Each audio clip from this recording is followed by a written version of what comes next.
All right, let's see. There was a really good conversation here in the chat about kicking your muse in the ass and making it work.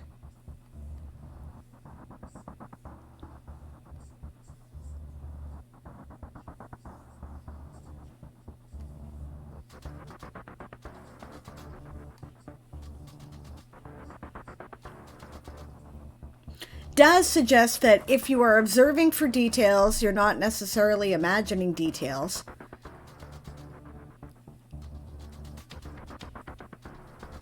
But not necessarily. I mean, I don't know that I agree. You can paint a still life, right? And it's still creative. But Gwen here, this is what I wanted to talk about. Gwen says, having a regular writing time in place and possibly some rituals surrounding the writing process that you do every time you're settling down to write can help you to get into the right frame of mind to write. Then write, even if you don't feel inspired. Yep. Sometimes the inspiration comes when you're writing, sometimes it doesn't. Chalk those times up to practice and turn up at your next writing time. What I'm trying to say is don't wait for the muse or inspiration or whatever to hit you before getting down to writing. Make yourself receptive to it by establishing some routines, whatever works for you. I talk about this. I teach a class, okay? And the class is called Writing in the Cracks, How to Find Time for Writing When You Have None, right? It's available for $9, right? At the Rambo Academy for Wayward Writers. I don't remember the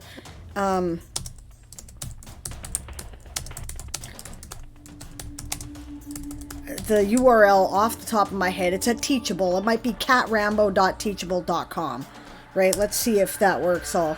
But that's what you Google to find it, right? And I talk about this in the class, right? Okay, here's the thing.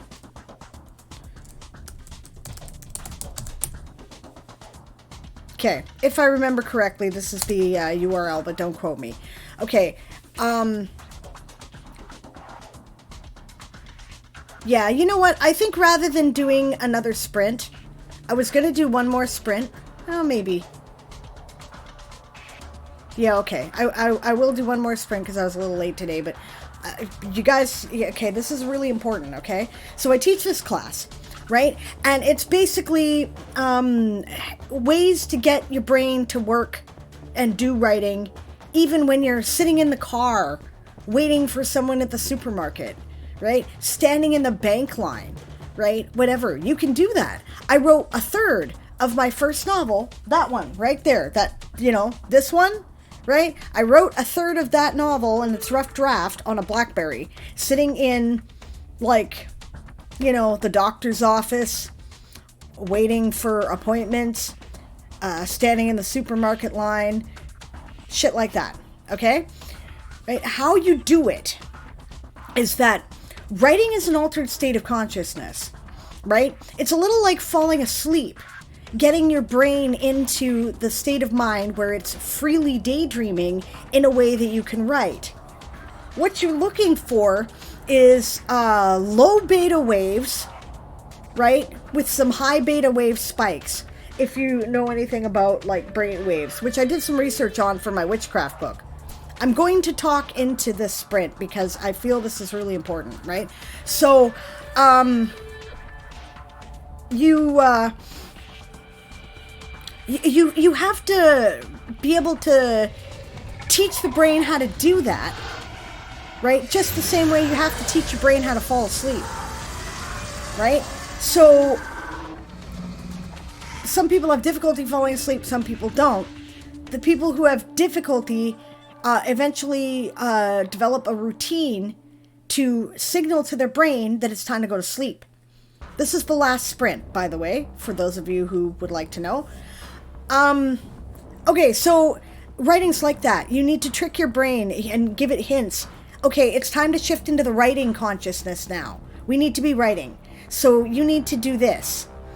And the best way to do that is the more of your senses you bring to bear to make it work, the better off you are, right? If you find that writing in a coffee shop works out really well for you and you can't go to the coffee shop right now, try putting on coffee shop ambience from YouTube and making a cup of coffee.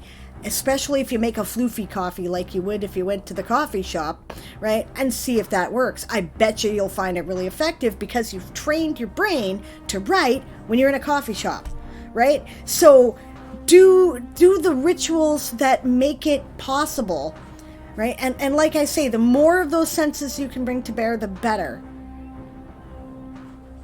right?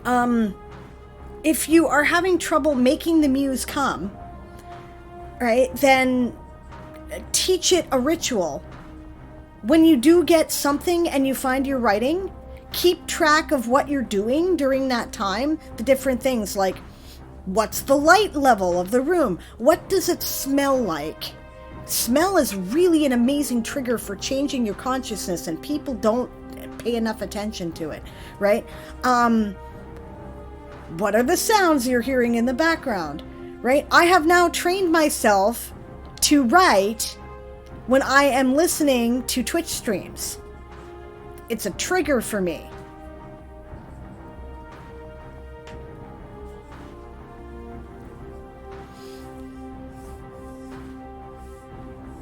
Anyway, I have exercises about how to practice that in my class.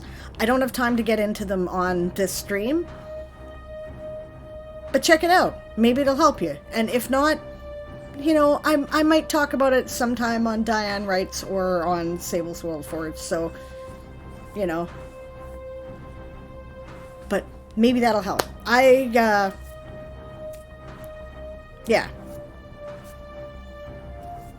So, good point, Gwen. Very good point. Okay.